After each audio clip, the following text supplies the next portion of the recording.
Prime minister Narendra Modi के तीसरी बार prime minister बनने से नाखुश है। इसीलिए उसने अपने जो टेररिस्ट हैं उनको संदेश देकर एक निहत्थे लोग जो टूरिस्ट बस है उसके ऊपर फायरिंग करवाई है।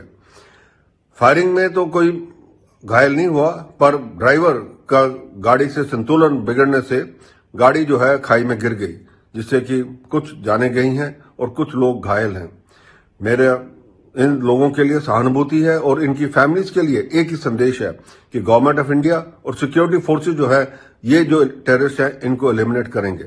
इसके अलावा मैं गवर्नमेंट ऑफ इंडिया से एक और संदेश देना चाहता हूं कि वो जब तक पाकिस्तान के खिलाफ प्यूनिटिव एक्शन नहीं लेंगे तब तक जो है पाकिस्तान ऐसे ही टेररिस्ट जो है अटैक्स करवाता रहेगा। एक दुखद घटना हुई है रियासी नाम के छोटे से गांव में।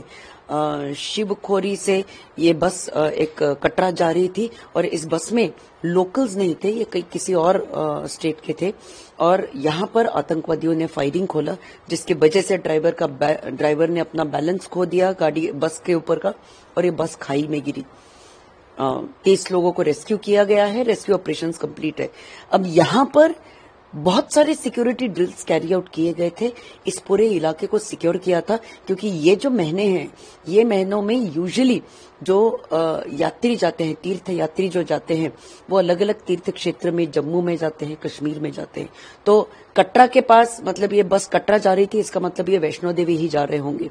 तो वहां पर ऐसा हादसा होना ये बहुत गंभीर घटना है और इतने महीनों से जम्मू कश्मीर शांत था, कोई आतंकवादी घटना नहीं हुई थी।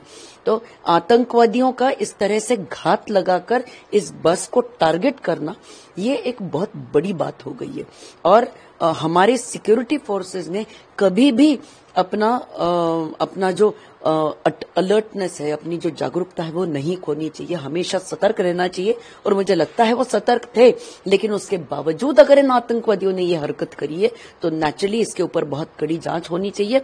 और जो सारे हताहत हुए हैं और मेरे ख्याल से ऐसी भी खबर आ रही है कि 10 लोग जो है उन्हें मृत घोषित किया गया है, तो उनके परिवारों के साथ हम लोग हैं, पूरा देश है। लेकिन इस प्रकार की घटनाओं से हमने हमेशा सतर्क रहना चाहिए, स्पेशली जम्मू कश्मीर जैसे सेंसिटिव इलाके में। पाकिस्तान के पास अभी भी हमारे ऊपर दहशतवादी हमला करने की जो क्षमता है वो ये है। अगर आप पिछले कुछ दिन देखें तो आपको ये नजर आता है कि जम्मू कश्मीर में टूरिज्म ये काफी बढ़ा हुआ है। कश्मीर की लोक संख्या 1.5 कोटी के आसपास मानी जाती है और 2022 में 2 कोटी से ज्यादा टूरिस्ट वहां पे गए हैं। 2023 में ये संख्या 2.5 कोटी के पास हुए हैं और जो टूरिस्ट है वो जा रहे हैं कश्मीर वैली में, जा रहे हैं लद्दाख में, जा रहे हैं और जो नीचे वाला हिस्सा है जहां पे ये यात्रा होती है वहां जा रहे हैं। तो ये जम्मू कश्मीर के लोगों के लिए एक बहुत ही अच्छी बात है, क्योंकि जैसे टूरिस्ट वहां पे जाते हैं, वहां पे पैसा खर्चा करते हैं, तो इसलिए वहां के जो लोग हैं उनको उद्योग धंधा मिल जाता है, या वो घोड़ा चलाने वाला हो, या टैक्सी वाला हो, या होटल वाला हो, या रेस्टोरेंट वाला हो, या गाइड हो, या और कोई कश्मीरी हैंडीक्राफ्ट तैयार करने वाला हो। तो इस समय अगर ये टूरिज्म को धक्का लगे तो नुकसान जो है जम्मू कश्मीर के लोगों का ही होने वाला है। और जब तक सवाल है टूरिस्ट की सेफ्टी का, अभी ये देखना चाहिए कि मेरे ख्याल से अगस्त के महीने के अंदर हमारी जो अमरनाथ की यात्रा है ये शुरू होने वाली है और वो यात्रा इसी रूट पे होती है जहां पे ये आज का हमला हो गया है। तो अगर इन टूरिस्ट की अगर हम जो सिक्योरिटी है इसे हम ठीक तरह से नहीं कर सकते तो ये टूरिस्ट की जो संख्या है ये कम हो जाएगी।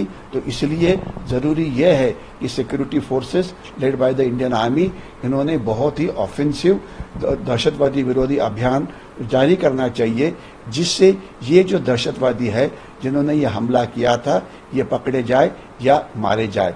यानी कि टूरिस्ट की जो रक्षा करना है ये हमारे लिए इम्पोर्टेंट है, जम्मू कश्मीर के लोगों के लिए भी इम्पोर्टेंट है और टूरिस्ट की सेफ्टी के लिए भी इम्पोर्टेंट है। और इसके बाद दूसरा सवाल रहा पाकिस्तान का। पाकिस्तान के साथ किस प्रकार से बर्ताव किया जाए, नई गवर्नमेंट आ रही है वो उसके ऊपर सोच विचार करेगी और लंबे कदम क्या लेने हैं इसके ऊपर बातचीत की जाएगी। लेकिन शॉर्ट टर्म में सिक्योरिटी एनवायरनमेंट जो कश्मीर में अभी खराब हो रही है, इसे हमने फिर से ठीक करना चाहिए ताकि टूरिज्म बढ़ता रहे, ना कि कम हो।